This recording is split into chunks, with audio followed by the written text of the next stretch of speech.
Welcome to a new episode of The Influence Factor by the Influencer Marketing Factory. Before we dive in today's episode, I wanted to ask you to subscribe to our channel. It could be on Apple Podcasts, Spotify, YouTube, we're everywhere. Why? Because every single week there are fantastic guests coming on the podcast, and notification can help you just to be updated on the new episodes out there. Today we have Paul Bakaus, that is the head of creators at Koji. Enjoy the episode. Welcome to the show. Thank you so much for having me. Fantastic. How are you, first of all? I'm great, thank you. How are you? It's good, as I was saying before, during our pre-call, it's sunny in New York, and when it's sunny in New York, I'm happy. Especially when January, February, March, if it is already sunny, I cannot complain. I know that for some people, especially people that live maybe in LA and they are used to, or in Miami, it's just the basics. For people in New York, it's already a big thing. So I cannot complain. So I'm happy. It's a good start of, good way to start the week. So people outside of California often don't know that winter depression is a thing. Yeah, exactly. And yeah, I also lived in Copenhagen, Denmark for almost 4 years. So, I know a lot about that, the winter and the depression and so on, and especially in the Nordics. But let's talk about positive things and interesting things today. I'm really, happy that you're on board today because you have a lot of knowledge about, not just the creative web in general, the internet, and you saw it changing so much. So first of all, why don't you tell us a bit more about yourself and your career? How did you start it? You have apart from what you're doing now in Koji, you are experience at Google and Zynga, so much more. So who is Paul? How did you build so far, your career? Sure, yeah. Happy to share a little bit. I, have been having a pretty unusual career, I guess, in that I expanded and jumped around quite a bit. So I started as a software engineer, as a front-end developer in particular, and very quickly realized, this is around 2005 or so, pretty quickly realized that there weren't enough frameworks and libraries and toolkits out there to build really high quality web apps and websites. And so from the get-go, I was looking out for those kind of things. I started to very quickly dabble in open source development and started to build user interface libraries. The one that really became quite popular at the time that I built together with a team of volunteers was jQuery UI. And it was a UI toolkit that a lot of people used to build websites that made building UI a lot more accessible for a lot of people. And this was sort of the Web 2.0 wave as we know it. And then later down the road, with that having worked, I thought, well, maybe I can do the same thing again with a different type of thing on the web. I really believed in the open web and its capabilities and power. So I thought maybe beyond what we can do on the Web 2.0, maybe responsive applications, what if we bring games to the web? So together with a friend of mine, we built what we think was the world's first graphical game engine for the web. It was fully isometric, lots of different people moving around, lots of game objects. It was a really interesting challenge to make that work. This was sort of around the same time the first generations of iPhones arrived, right? And then also the iPad. I remember it being quite interesting challenge to make this work on Safari on the original iPad, which had lots of bugs, was really low powered.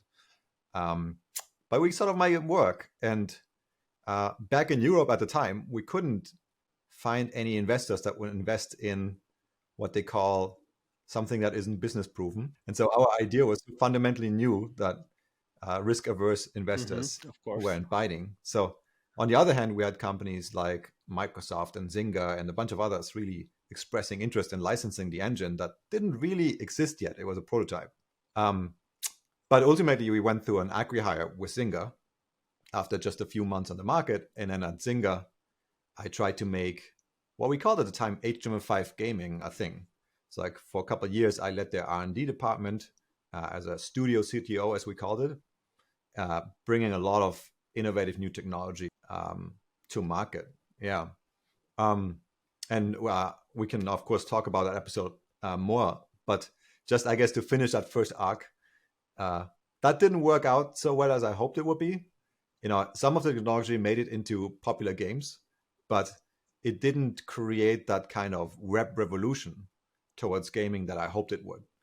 I hope that the whole web would become gaming ready, and we would see lots of games being built on the web. But for a number of reasons, it was too early. And this was around 2000. Do you think that it was not just like maybe, let's say that society wasn't ready? Maybe sometimes a technical gap, right? Or like as you said before, maybe the machines are not that powerful yet to, for example, run things. Do you think that is like a combination of both? What was the big challenge for you at the time? Yeah, it was definitely a combination. It was challenging to get the hardware to do what we wanted. However, I will say, if there are any types of software engineers that are good at making very not so powerful hardware do the things that they want, it would definitely be game engineers, right? So game developers have been doing this on all generations of consoles before. So they are used to squeezing the last bit of performance out of hardware. So that wasn't actually the biggest challenge.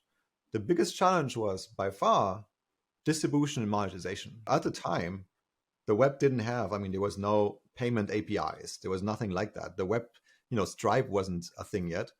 So the web didn't really have any built-in monetization capabilities. Like, you would either have to go through a terrible certification process to take credit card payments. But then, back then we had the first waves of social games that would take microtransactions. You can't have somebody pay 20 cents per item or something and then, have that hit of a credit card fee on top of it. So that didn't work. So the ecosystem to accept payments just wasn't there, as well as discovery was a problem because, for content to be discovered on the web is extremely important, of course, right? And if you are creating a blog or something along those lines, that's easily crawlable by search engines like Google.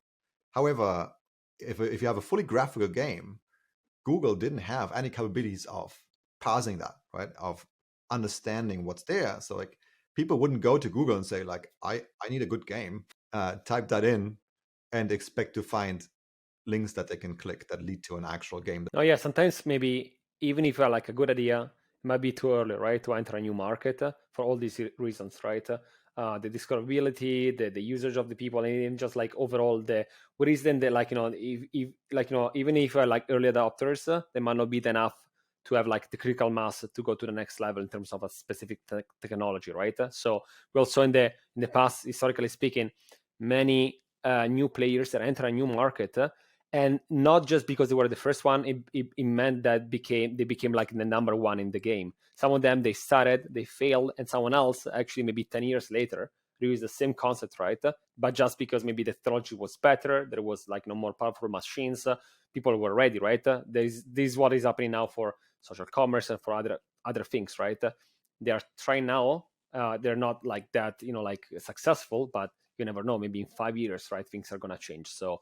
And that is what we did with Zynga. And before we go to what we're doing now, we also work for Go, right? And then, if I'm correct, you spend like time in building like tools that other developers are using on a daily basis. What is that experience that like? Can you share a bit more, because it's different, right? Like something in Zynga is more like game based, and then we have Google that has the search engine, but then a plethora of tools that are, some of them are open to the public, and some others are all used internally. What was the experience there for you? Yeah, that was a quite humbling experience. Yeah, if you're working on tools that get used by millions of developers every day, any move that you make is immediately very, very apparent to everybody. And so you have to be extremely careful. I realized this in my time doing open source before, where one buggy commit would break the internet, or at least large portion of the internet. That's pretty scary. But with tools too, I use the Chrome DevTools, and the Chrome DevTools, if you're not familiar, they are the types of tools that every web developer uses to interact with a page or front end of sort. So they debug, but they also, for instance, preview it how it looks like on mobile in the browser. And so they're built into Chrome, and most web developers use it as a daily driver while they're developing. So I've been using them for a very long time before I joined Google. I even filed bug reports at the time. And so the team that I worked with at Google then remembered me from those times. Wow. When I wasn't at Google, which is really funny. Okay. But I was already a very invested person in that space for a long time. And so at Google, was very natural for me to become the developer advocate that is the mainly responsible for driving the success of those Chrome dev tools. So, for instance, we brought features to market like the device mode that allows you to do responsive design, or added things that are making the tool more friendly for designers and for a broader set of audiences, which I was also always very, very interested in. So we had a pilot that we called DevTools for Designers, and it brought to life things like color pickers and animation tools and stuff like that. Nice. It's interesting how you went from like being an active user even outside the organization, and then getting active in working on. And that happens sometimes with communities, right? You are outside, you do it because you like it, you love it, then potentially you might also get into. So it's an interesting story there. So we said about a bit about your past. What are you up now? Tell us a bit more about Koji. What are you doing in Koji? How did it started? You told me already, like, when we quickly chat, that it started with another idea, then it was a sort of pivot. And also in the past years, like Koji received like investments, and I saw it kind of everywhere, TechCrunch and some other like big publications. So tell us a bit more about the story of Koji. Hey, quick break. This podcast is hosted by the Influencer Marketing Factory. We are an influencer marketing agency that helps brands and companies engage with Gen Z and millennials on social media. We take care of influencer identification, storytelling, creativity, negotiation, contracting, campaign management, ROI analysis, in-depth reporting, content boosting, and much, much more. Are you interested in learning more? You can find us at theinfluencermarketingfactory.com, or you can Google the Influencer Marketing Factory. Yeah, of course. Yeah. At Koji, I kind of continued my journey into the creator economy because, and I promise I'm only going to stay in the past for a second here. But at Google, after a while, I realized that there was a big gap in how we approach outreach to communities. We had all these developer relations teams that would talk to developers. And the idea was, if we make developers happy, they will improve the ecosystems like the open web force, right? But we didn't have any team that would speak to content creators. And the content creators that are very important on the web for Google are the bloggers. And so at Google, I saw that and I thought, this is kind of crazy. Why are we not doing anything about this? And so I created a sister organization from developer relations that I called Creator Relations. That was my first deep dive into the creator economy and really understanding content ecosystems of the world. And so I developed a pretty good bird's eye view and had hundreds of meetings with all sorts of creators, TikTok creators, YouTube creators, from 5 to 50 million followers, any kind of creator size. At Google, unfortunately, it's, that's the curse of any big company. It's quite hard to move fast. So once you have multiple layers of abstraction organizational overhead, it's very difficult to move into a new direction. And so I became increasingly frustrated about our inability to ship features and product quickly. At the time, I created a news series on the Google for Creators YouTube channel, where I covered the creator economy at large. So one of the companies that I found that was innovating at a pretty rapid pace was Koji, the company that I now work for. So I saw them launching new features for their link in bio at the time at a rapid pace. I thought, how are they doing this? This is kind of crazy. And so when I jumped on a call with them to find out, they told me all about their platform. It was all about subtractive development. That's the idea of like not starting from scratch every time you want to build a new feature, but taking what's there and then just changing a little bit about the thing and turning it into something new. And I thought I was pretty brilliant and decided to join them on that quest. Now, to your point, we did change what we're doing because one of the things that we found, if you remember, like early 2021, Koji was really advertising itself a powerful link in bio. And so we were positioning us against Linktree and all sorts of other link in bios that started to appear. It was a pretty crowded market. But our premise was, hey, we're not just a link in bio. We're a platform that has all these little, we called them mini apps at the time, that allow you to do a ton of different things. It allows you to monetize your premium content. It allows you to collect money for your ebooks, for your courses. Now, one thing that we found out is that didn't really make sense for every creator out there. There's a lot of creators who, if you tell them, hey, you want to become a content marketer overnight, they roll their eyes, because in order to be truly successful selling your own digital products, you have to be a good marketer. That's the lesson that we learned over and over and over. With every successful creator that we have on our platform, we're seeing the same kind of thing. Like, they are the ones that consistently create, let's say, short form video where they're promoting their goods. That makes sense, right? But if you are a creator that is in this game just to tell the best stories, right, become the next YouTube like Steven Spielberg, then that's not what you want to hear. Like, you don't want somebody to come around and say, like, stop your path towards fame, just do this instead. Like, here's a social media marketing loop that works and makes you money, because you're kind of destroying their dream, to be honest. And so we realized that for this large segment of creators and influencers, as we call them, that path just didn't make any sense. What we also realized, though, is that the creative economy is much larger than just the creator economy as we defined it right now. If you think about it, there's all these people that create on social media that wouldn't call themselves creators in real life, right? So you have like people like fitness coaches, for instance. My test usually, I don't know if I mentioned this to you in the past, but like my test is usually like, you go to a cocktail party, imaginary in your head, right? You go to a cocktail party and like you ask somebody what they do. If they say I'm a creator, then currently they're not in our ICP, in our ideal customer profile. If they're saying I'm a fitness coach, then they totally are, because that means that they are very focused on selling something most of the time. They are offering something like courses and ebooks around coaching, etc., around fitness, supplement products. So usually fitness coaches on Instagram, for instance, are always selling something. And creator is just a role to them. They create because they have to. They wouldn't think of themselves as only a creator. Creator is an important role that they wear when they need to. And so for us, we realized there's this expanded creator economy that is a much greater fit for the types of templates, as we call them now, the types of mini apps that we were building. Because one of the strengths of Koji is that we have this really breadth of options for you to sell on social media. First of all, absolutely interesting when you say about, looking for professionals that also create content.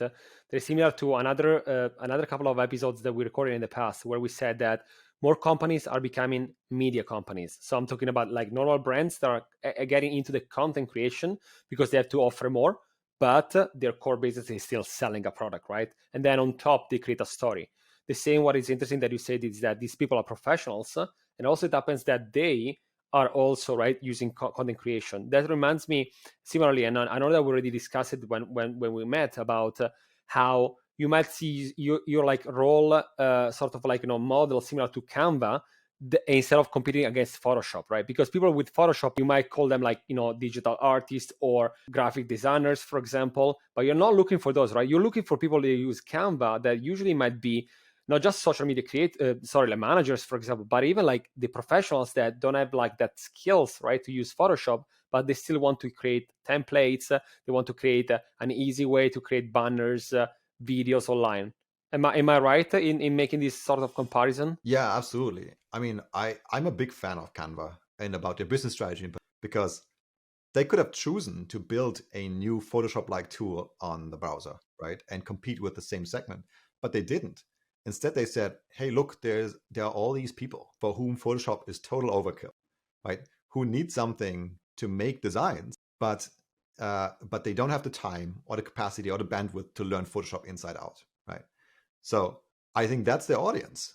And they found all these marketers. They found like a large segment of people that will use ready-made templates to do something, to create something that's good enough.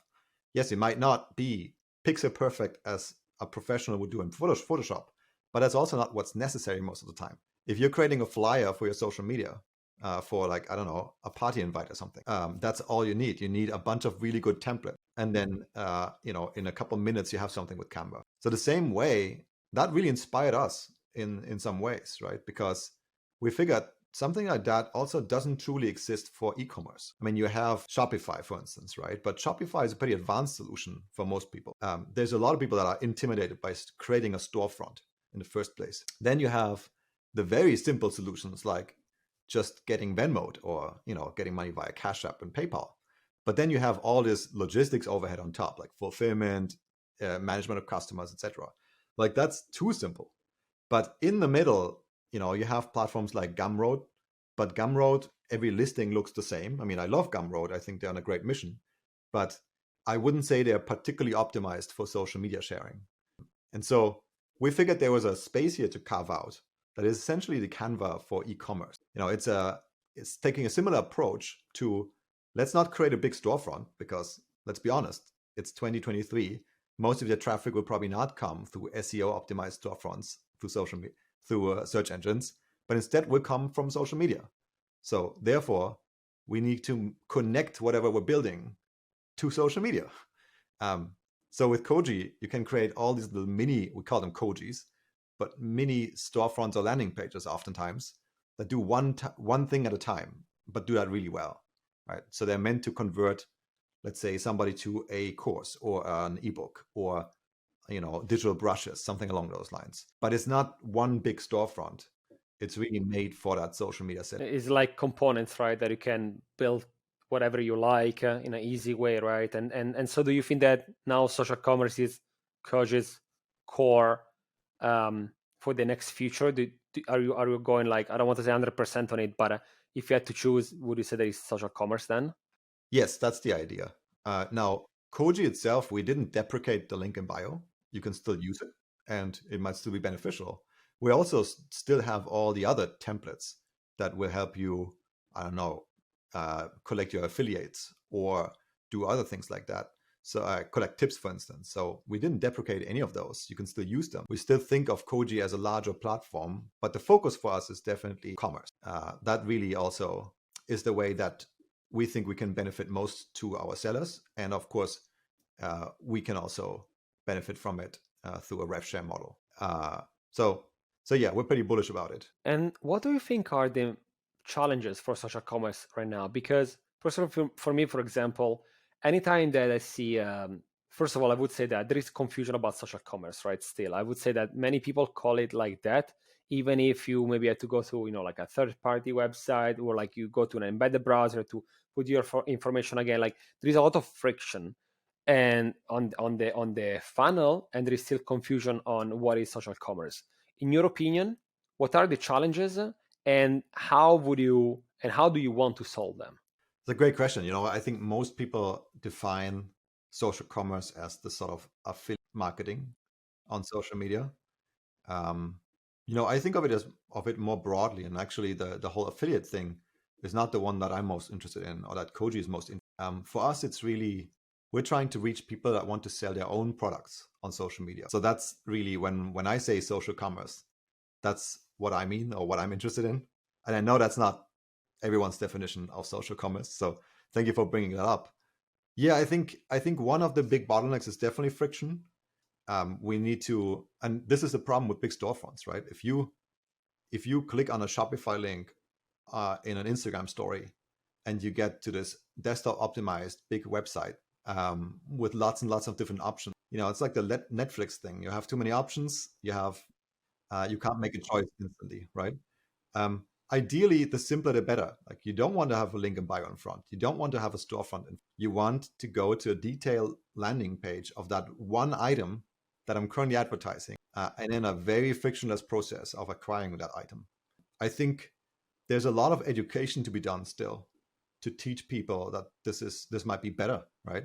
I think if you think about the biggest challenges out here, in my opinion, it's education, because content marketing, really what you need is not something that everybody naturally steers towards to learn, like if you're a fitness coach or another type of creator. So I think that's a big challenge. And talking about content creation, right? I've been asking this, of course, to everyone lately on the podcast, because everyone is talking about AI, content generation. Where are we going in terms of, someone is an influencer. If you're an influencer, you're also a content creator. If you're a content creator, doesn't mean that you're necessarily an influencer. If you're a professional, doesn't mean that, there are all these clusters that sometimes they touch, to each other. Sometimes instead they're separate type of people. Almost everyone could potentially use AI and new content tools, right, to generate things. And again, it's used by people who are tech savvy and from people that really have never touched code in their life, they still can generate new things. So first of all, in your opinion, where are we with AI? Some people are saying it's just the beginning. Some others are saying it's scary. Some others feel like there is a big opportunity. What do you think about it? Where are we in the, I would say, era of AI, first of all? Yeah, that's a great question. I have so much to say about this because I've been diving into the AI rabbit hole for a long time now. The first thing I'll say is that, yes, there are certain ways AI isn't ready. For instance, generative AI or LLMs like ChatGPT, for instance, can't yet create factually accurate stuff, for example, very easily. So it will always make mistakes right now because it generates things. And so there are some companies that are working on improving that, but you can't always fully trust it. However, if you're creating entertaining content, that doesn't really matter. Right? If you're creating entertaining content as a creative tool, it's actually reliably good. And I think most people don't realize how far we already are.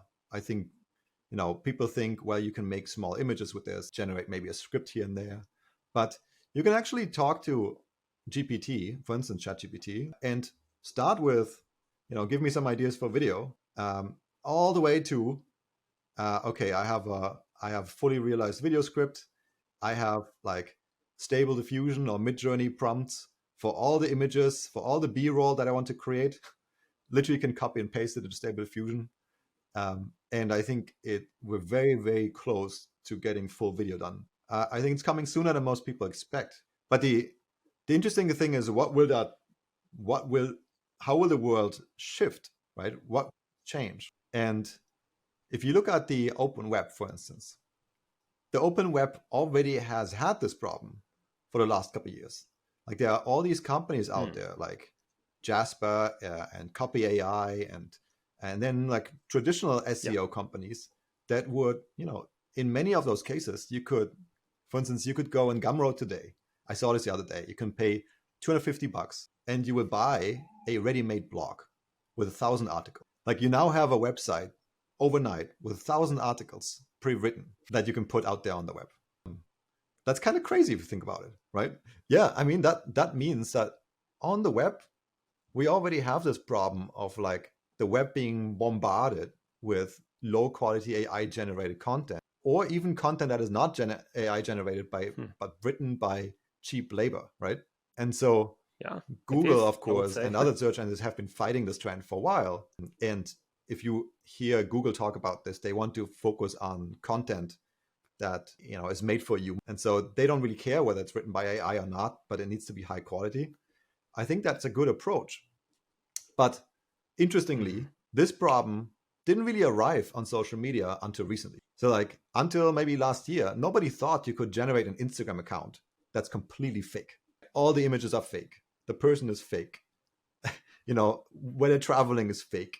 The scripts are fake. The comments are fake. But we now have all the capabilities to do this. And so now it's only a matter of time, in my opinion, until the closed platforms like Instagram, TikTok, etc., will suffer the same fate that the open web has already suffered. Here's the problem, though. On the open web, you have an open playing field. You have companies like Pinterest or companies like Reddit and so on, right? And everybody is creating their own discovery mechanisms, discovery engines. Reddit is a great example. I know a lot of people, and there's been a lot of blog posts about this too, how humans have started to type plus Reddit into the URL search bar on Google because they want to have a better result. They want to have a human result. I think that's super fascinating because Reddit seems to be much better at highlighting things or discovering things that humans create for other humans than the average web search. The problem is on social media, on a closed platform like Instagram, the only company that can solve for this is Instagram. Because it's not open, nobody else can build discovery engines. Nobody else can just take that knowledge graph that Instagram has and make it crawlable in ways that are future-proof for the world of AI. I don't know, that keeps me up every night. And I just worry what will happen in the next couple of months. Absolutely. No, it's interesting when you say, first of all, about Reddit. I find myself also doing that sometimes. It might be a rabbit hole also because you get into a subreddit, there is a discussion that has 600 comments, and maybe you started asking yourself a question, and then you get to another place totally, because you start getting into that. So, but I hear you, like it's real people are talking about something that is not necessarily SEO oriented as it might be an article that you find on Google that might not give you the right solution, but it is optimized, right, for SEO. I'm noticing that especially now, also, like there are a lot of these tools that can give you the, already, I would say, the points, a score out of a 100 on how SEO is optimized. Again, maybe really optimized for that, it doesn't mean that it gives you anything new, for example. Because if you start spinning content, right, if you always just get the same content over and over and over, I mean, AI, especially with ChatGPT, is using data from 2021. So already, like, if you're doing anything that has to be, let's say, in the creator economy, you will still only talk about things that happened like one plus year ago, right? Already. So that is already something, I would say. So for the maybe evergreen articles, it makes sense, but something that is really niche oriented, it's already a sort of challenge. And then, yes, I'm noticing that no one is really, with this type of article, giving out something that is new. It's already something that was written by someone else because it's just scraping the internet, right? So there is no real innovation. And also, I think that there is a lot of content going out, and doesn't mean necessarily there is enough people to read that, right? So I'm feeling that for one person, we are now having thousands of content that are kind of the same, that not give values, and a lot of these content, pretty sure they are not even read by a single person. I have this feeling, like in a curve, before maybe it was a better ratio between content out and people reading that, but because now it's so easy. Do we have the same feeling or not? Totally, right? And I think that's the problem, though, because if you think about like thousands of new articles launching on some platform versus like 5 on a platform, the problem with that is that the humans get drowned out. If you're competing in your niche against 1,000 AI bots that create very similar content, how do you change the discovery algorithms, like the feed algorithms, to highlight the human content? And is that even something that we should do? I would argue probably yes, but it's a different question. So, for instance, the TikTok algorithm, right? I mean, the TikTok algorithm, everybody raves about it as a new way as a creator to get views because it seems to be very fair, right? So as a creator, you can create a short form video and then they test your video with a couple thousand of views. So they put a bunch of people, bunch of random eyeballs onto the video to see, does this video stick or not? And so they give everybody a fair chance. YouTube works very differently, unless you're talking about YouTube Shorts, right? But generally, YouTube works differently. You have to really earn it. But on TikTok, everybody can succeed, even with 0 followers. Now, here's the problem, though. That works because, to your point, right now, the demand for consumption on TikTok is a lot higher than the supply. But imagine if it was one-on-one, right? You had the equal amount of videos launching than the people wanting to consume them. Now, because you have to test every video with that algorithm, putting a couple thousand views on it, that means that your For You page on TikTok will just show random videos from now. And so the whole algorithm just wouldn't work anymore. So yeah, you're totally right. I mean, I think that will end up being a really interesting problem that will have to be solved. Absolutely. And since now we said that it's more advanced than what we thought on the AI, and we talked about content creation and so on, then let me ask you, where are we in the phase of the creator economy instead? Because again, it is a word, it is a thing that up until a few years ago, first of all, was not really defined as it is now, and still up to now, depending on the reporter, depending on the company. Also, similar to social commerce, creator economy also is defined in a different way. There are numbers online, talking about who is a content creator and what does include the creator economy, right? Again, it could be from, of course, like social media influencers, but also, we have podcasters, we have people writing newsletters. There is so much, right, in the creator economy. And apart from that, now there are new platforms that help, for example, content creators in managing their finances, or how to organize their schedule during the month, how to better optimize their brand deals. There are some others that give you maybe the opportunity to optimize also like your balance between life and business. Again, there is a plethora of new things out there. So where are we now? Is it the infancy? Are we already in the middle of it? What do you think about it? Well, I'm not sure whether it's in the infancy or the middle or at the end. but I am pretty sure that will change pretty dramatically going forward. And for instance, a year or two ago, I was pretty bullish about emergence of a creator middle class. I thought, we'll have all these creators that will get a small but sizable audience and a bunch of followers, and that's okay, right? Because there's a kind of even distribution across the board. I'm not so sure anymore, to be honest. I think going forward, the big creators probably don't have to fear a lot. They will use AI to supplement what they're already doing. They will use creation tools that make them even stronger, and they will build out their brand even further, right? So I don't think Mr. Beast has to worry tomorrow for AI replacing him.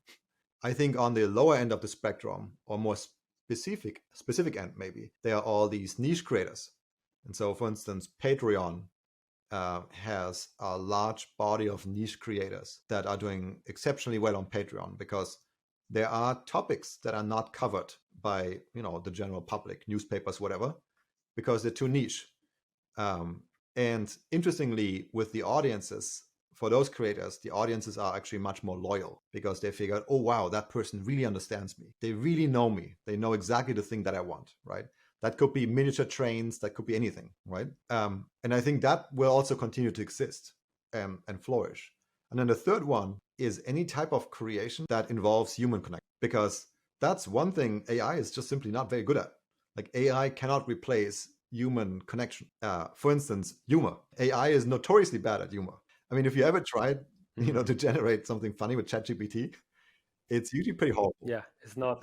Yeah, it's not there yet. And you know what you should try also? Try using voice synthesis, like in the script or some other software, and try to make it laugh. Like, it's pretty bad. It's robotic. Yeah, it's still robotic. Yeah. Like you can. But why is it so bad? Yeah.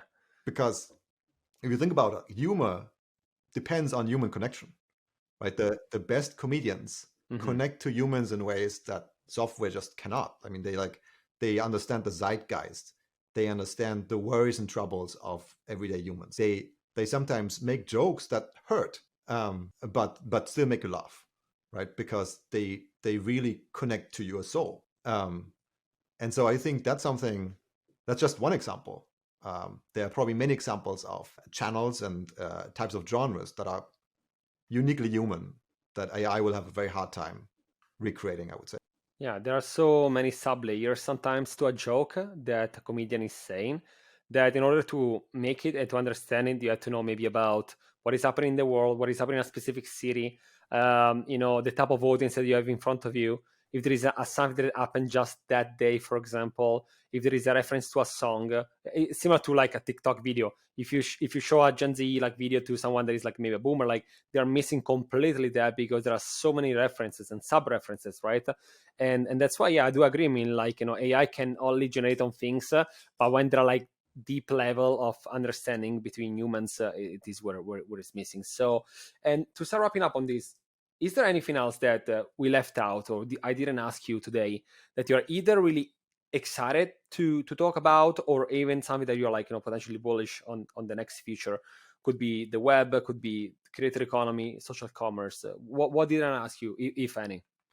I don't know. I think we covered a lot of ground, but I'm actually personally quite excited about being on top of the AI wave, the right way to describe it. But like, AI is either going to drown a lot of creators, or is going to support some, right?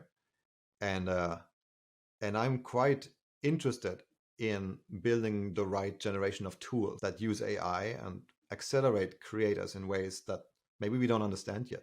There's a lot of potential there. That's personally what I'm very excited about. Like, how can we change the life of a creator to a point where they can focus on the most enjoyable part of creation, right? They can focus on ideation maybe, or bringing their own unique voice, as opposed to editing and script reviews and research. And I mean, everybody has different ideas of what they enjoy, of course. I mean, Mark Rober, for instance, that famously edits his own videos. But I think to me, that is what makes me very excited to see, like, maybe we can create a world, not just in the creator economy, but a world where with any kind of creative job, it would become more pleasurable, like more interesting to do that job, to perform that job, because you can personalize which aspect of the job you like to do yourself. I think that's quite interesting. Absolutely. I'm curious to see if that happens, and it also, as you said, can expand apart, like, just not the creator economy, but also the everyone on the internet, and maybe who knows, even outside the internet, like, getting to combining together the digital world and the real world somehow. So I'm really curious to see that. Paul, thank you so much for joining us today. I can see that you are not just like, knowledgeable about things, but you are passionate about these topics. So Definitely. thank you so much for sharing that knowledge with us. This was the Influence Factor by the Influencer Marketing Factory, and I'll see you in the next episode.